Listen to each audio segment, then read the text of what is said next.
It's okay. I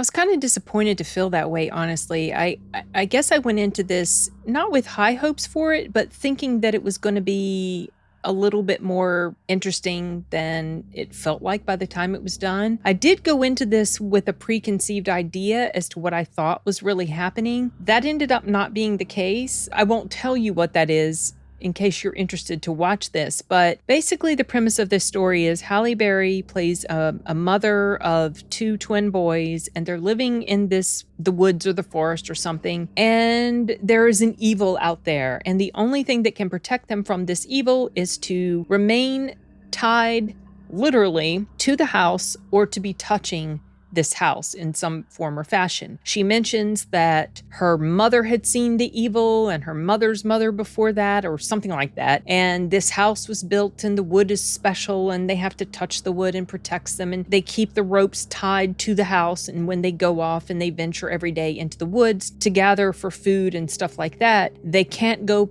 past the limits of the rope. They can't remove the rope, don't cut the rope, whatever. So this setup was interesting, and it does make you feel like it's some type of post-apocalyptic sort of thing. But then you have the two twin brothers, and one of them starts to be a bit doubtful as to what Mama's really talking about. And the other one is a very firm believer in what Mama's talking about. And so there's sometimes a bit of, clash between the brothers about that. And something interesting about this story that I did like was that maybe about a halfway through the movie or so, there is an unexpected event that happened.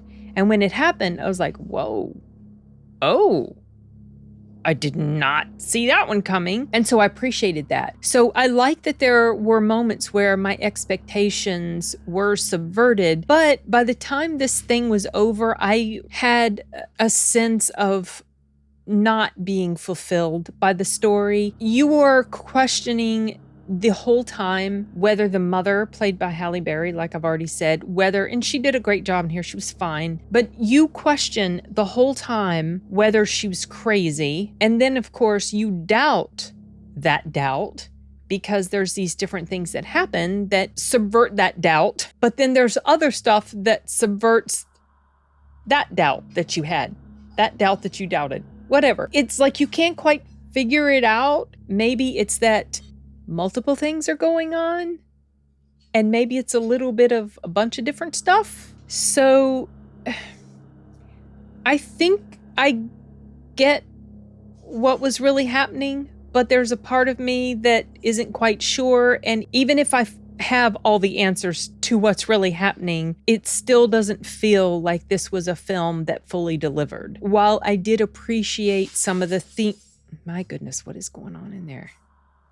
Sorry, the dishwasher's being emptied and I heard a bunch of utensils clattering. While I did appreciate some of the themes that were touched on, loss, mental illness, generational mental illness, the possibility of that, occultish mindset, paranoia, abusiveness, mental and emotional abuse. It touches on all these different things, and the themes running through it are pretty evident. They're pretty clear, but it feels like I'm reviewing something. What is it? Oh, I thought you were on a live stream. No, I'm reviewing something. What are you reviewing?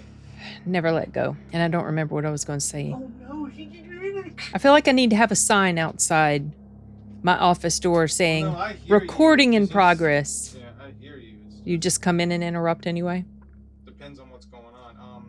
What was I saying? Some of the dishes, but all the silverware fell. Yeah, I heard. Some of it's already dirty. I mentioned. Sounded like I heard a bunch of silverware clattering. Okay, what was I saying? I think I was talking about the different themes that are touched on. I did appreciate that, and I felt like the acting in here on the part of Halle Berry and the two kids, it was fine, but for some reason, I just didn't feel satisfied with it. It just felt kind of It didn't generate in me the intense emotions that, let's say, the substance did. There were parts of it that were a bit more enjoyable than the substance, but also it just, on a certain level, it just didn't work for me. And that's a bit disappointing to report, but I guess I can't say I'm completely surprised. It was an interesting concept, and once again I do have to give this movie kudos and props for giving us something a little different, as far as, it's not a remake, it's not a sequel, it's just its own little story. I'm not necessarily regretful that I took the time to watch it. I just feel like there was something a bit missing, and that there were some questions that were raised based on lines that certain people in the movie said that we don't really fully have the answers to, and that felt a little bit frustrating. And maybe we're not supposed to have all the answers. Maybe it's kind of open-ended on certain things intentionally for you to sort of fill in the gaps yourself and try to figure these things out for yourself. I don't know. I guess that's all I have to say about Never Let Go. So I'm going to go ahead and wrap this one up for now. Later, guys.